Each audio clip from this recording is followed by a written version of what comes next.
What do you think is the way out? होइन हाम्रो नेपालको कुरा गर्दाखेरि कि होइन it always bothers me. Couple of things that bother me. And one of the things that bothers me is, and I want to talk to you about this.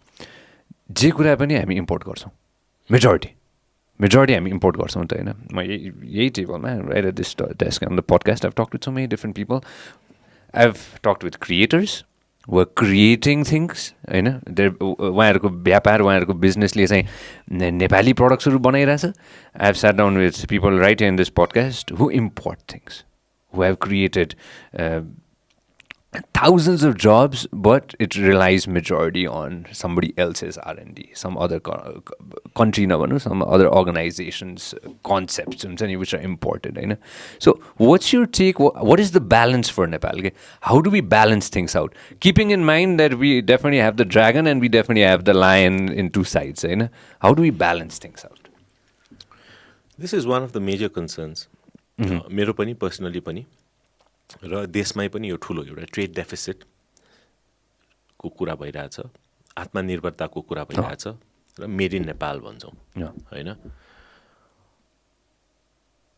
Who are the largest consumers of Nepalese products you and me right us नेपालको युवा हो होइन र आज पनि यहाँ हामीले के नेपाली लुगा लगाइरहेछौँ मेरो I have a foreign watch Of course, this is made in Nepal. Right? Silk handcrafted. I'm wearing Nepalese shoes.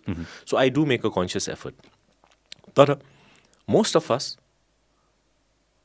the awareness is we need a change in the mindset where we say that a conscious effort to promote Nepalese products and services.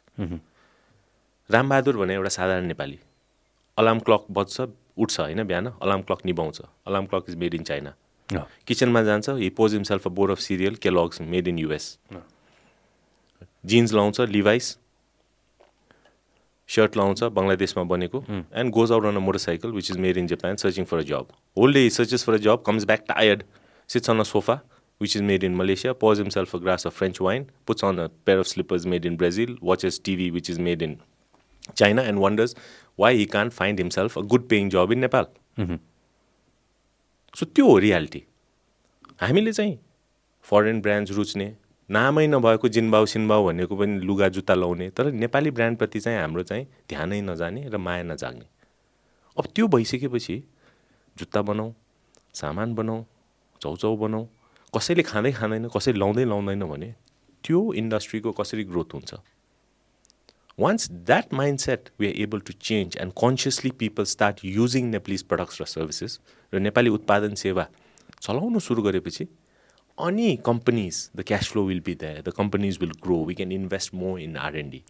So त्यो conscious decision has to be made by the masses of Nepal, and I would say, who are the change makers of Nepal? Who are the leaders of Nepal? Always the youth. Young people. Yeah. Young people are not the leaders of the future. They are the leaders of today and tomorrow. So they have to make that decision because it is their future. So त्यो conscious decision हामीले लिनु सक्यौं भने slowly it will grow. Another thing is the environment.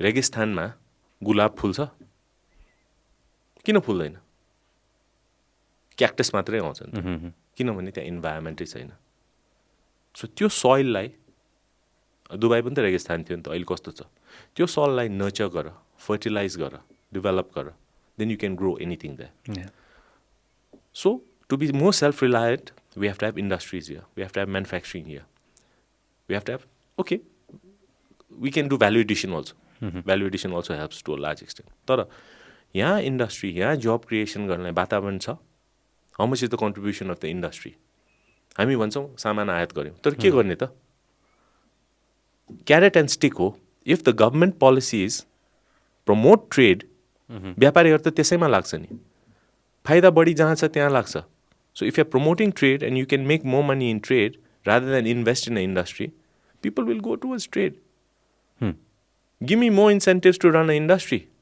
रेगिस्तानमा fertiliser हाल पानी हाल भनेको give me a industrial special economic zones छ give me a space give me land along with the land give me the infrastructure to support it the road electricity incentives to run the industry हिमाचलमा के भन्छ सिक्किममा के भन्छ ए औ बा यहाँ चाहिँ एउटा ठुलो उद्योग खोल जग्गा तिमीलाई फ्री छ, बिजुली पानी सबै छ, 10 वर्षसम्म तिमीले ट्याक्सै तिर्नु पर्दैन. So where is that in Nepal? त्यो भएपछि लगानी बढ्छ नि त. सो त्यो वातावरण एउटा कुरा हो र दोस्रो माइन्डसेटको पनि कुरा हो. यो भयो भने चाहिँ हामी चाहिँ slowly we will go towards self reliance. Slowly made in नेपालको कदर हुन्छ. हाम्रो सामान, हाम्रो सेवाको कदर भएपछि उत्पादन, क्यापेसिटी, क्वालिटी, R&D सबै बढ्छ. र नेपालमा कन्जम्सन बढिसकेपछि next step then we go outside Nepal, export. So that is an ecosystem that we need to develop starting here in our mindset. We love talking about it. We love sharing about it. But implementation को कुरामा आइसकेपछि त्यहाँ fail खान्छौँ क्या हामी, होइन? त्यो fail नखानको लागि मात्र के गर्नुपर्ने हो भन्ने मात्र कुरा हो, होइन? I want to jump into NYF, होइन? How was your experience in NYF? And when you talk to the youths of NYF, होइन? Of course chapters are all around the country, होइन? त्यसैभरि chapters रहेका छन्, होइन? When you talk to the youths, what are they looking for? I think the youth always inspire me. When I see the youth, I'm always, more than, I don't know, me inspiring them, I think is the vice versa. Yeah. I love interacting with the youth because they always inspire me. They assure me that the future is bright. Nepal is going places because they're so capable, they have so much energy. तर अलिकता guidance, अलिकता mentorship पनु चाहिँ is necessary. And also, it is our responsibility that we develop a system. फेरि सिस्टमकै कुरा आउँछ. सिस्टमभित्र गभर्मेन्टको policies पनि आउँछ. So that they can invest their time, effort to grow their businesses in Nepal and create jobs in Nepal.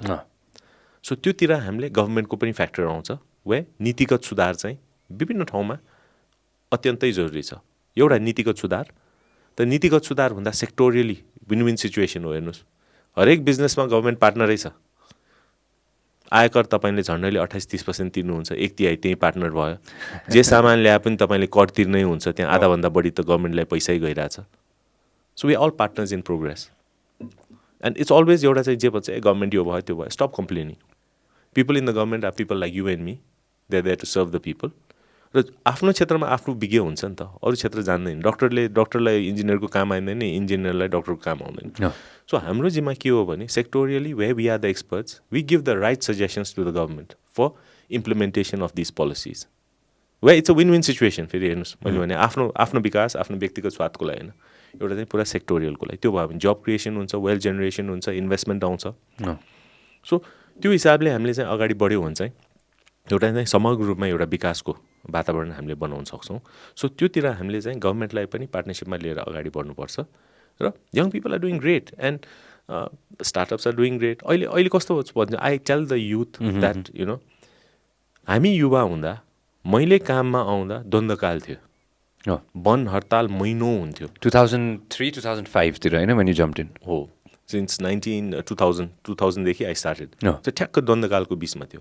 I wanted to start up various industries, various businesses, तर वातावरणै थिएन, बन्द हुन्थ्यो. Even I travel to the factory, one of my factories got burned, another one got हिमालबाट सुरु गर्नुभयो होइन, blasted. Himalayan spinning mill was put on fire. So there were so many security issues. So त्यो गरेर धेरै कुरा गर्नु पाएन. र त्यो बेला एउटा जेसुकै काम गर्नु पर्ला एउटा इनेबलिङ इन्भाइरोमेन्ट हुनुपर्छ. त्यो बेला इनेबलिङ इन्भाइरोमेन्ट पनि थिएन, टेक्नोलोजी पनि थिएन. अहिले त जुनसुकै क्षेत्रमा with the advancements in technology as well as we come out of that civil war, which is a global example. हेर्नुहोस्, कुनै ठाउँमा त सिभिल वार भयो, पुरा जेनोसाइडै भयो, मान्छे विरोध गर्ने मान्छे सबै मारेपछि त अभियसली पिस हुने भयो. हाम्रो त्यस्तो भएको छैन नि. हाम्रो त पिसफुली माओवादी आएर become a major political force, constituent assembly भयो होइन, भएर अब so is become a democratic republic. So globally पनि we are one of the successes, a global best practice, a global example. Now we are the peak of Everest, we climb the Everest, now it's all downhill. So political stability छ, even if the government keeps changing, stability त पहिलाभन्दा बढी छ, security छ, plus enabling environment भन्दा infrastructure is improving, we have technology on our side. Now what is your excuse not to succeed? You want to learn anything, reach into your pocket, you can learn it. Mobile फोनमा सबै छ. Any skill set, any information, any data that you need.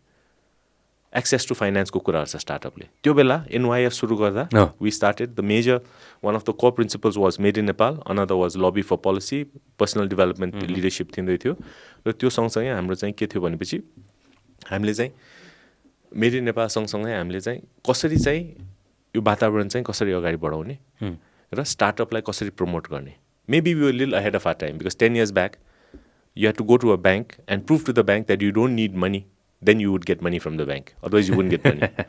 Collateral. Yeah.